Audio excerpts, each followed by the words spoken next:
नमस्कार साथियों, PV news में आपका स्वागत है। आज हम मौजूद हैं चंद्रशेखर क्रांति विचार वाहिनी के राष्ट्रीय संयोजक श्री हरिराम चौबे जी के साथ।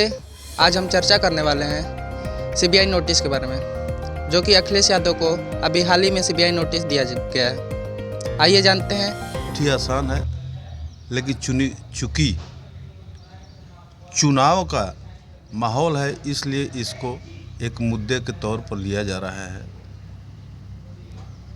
खनन घोटाला 100 करोड़ रुपए का है, जिस पर कि प्रतिबंध लगा था, और 12 में जब अखिलेश सरकार यहाँ पर उत्तर प्रदेश में सत्तारूढ़ हुई तो सारे प्रोटोकॉल तोड़ करके उस बैन को हटा करके 100 करोड़ का अपने चहेतों को खनन का ठेका दिया गया। और चूंकि ये मामला भाजपा से संबंधित नहीं है, इस संदर्भ में पहले से केस है और इलाहाबाद हाई कोर्ट का निर्देश भी है। तो जब जांच पूरी होती है, तो जब जिसको जिस तरह से ज़रूरत होती है, सीबीआई जो है स्वतंत्र संस्था है, और वो बुला करके पूछती है कि हाँ भाई, ये कैसे घोटाला हुआ। पर सवाल ये उठता है कि 2019 से अभी तक नोटिस क्यों नहीं दिया गया। ये 2019 का मामला नहीं है।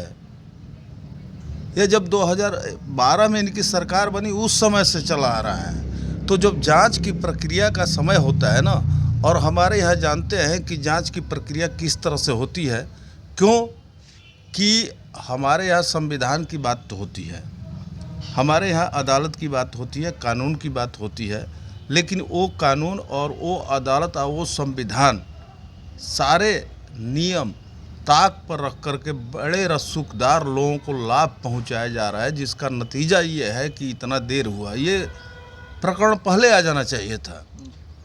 और अखिलेश यादव का एकमात्र यही घोटाला नहीं है, चूँकि वो मुख्यमंत्री थे, खनन का भी विभाग उन्हीं के पास था।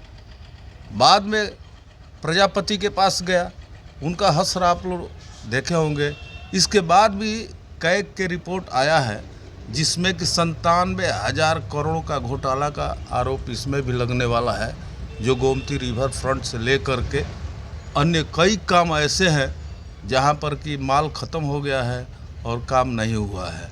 आखिर चुनाव में ये नोटिस देने का क्या कारण है? अरे, चुनाव में ये नोटिस नहीं दिया गया है।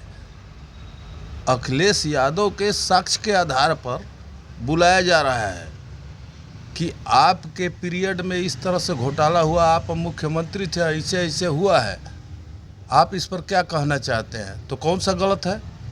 सीबीआई जांच कर रही है, तो जब चार्जशीट दाखिल करने का समय आएगा तभी तो बुलाएगी।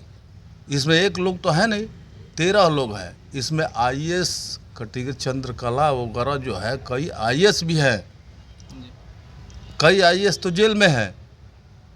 तो क्या करिएगा, जैसे जैसे लोग जांच के घेरे में आते हैं वैसे वैसे नोटिस जाता है। पर अखिलेश यादव ने बीजेपी सरकार पे आरोप लगाया कि ये जानबूझ के ये किया जा रहा है।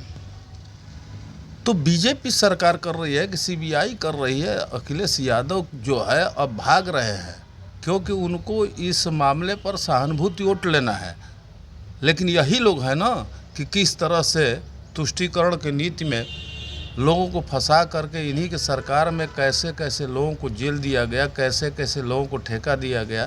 क्या इसको भूल गए हैं क्या? ये इनके लोग, इनके सरकार में किन किन लोगों की हत्याएं हुई, ये भूल गए हैं? क्या जानबूझ के विपक्षियों पर टारगेट किया जा रहा है सीबीआई के द्वारा? हाँ, ये बात सही है। विपक्षियों पर टारगेट क्यों किया जा रहा है, इसका कारण है। आपको ये भी पता होना चाहिए कि हमारे देश की आज़ादी भी आज गुमराह है। जहाँ इन लोगों पर अगर कोई नोटिस जाता है तो संविधान खतरे में आ जाता है, लेकिन संविधान बचाओ का आड़ ले करके ये जनता को गुमराह करते हैं।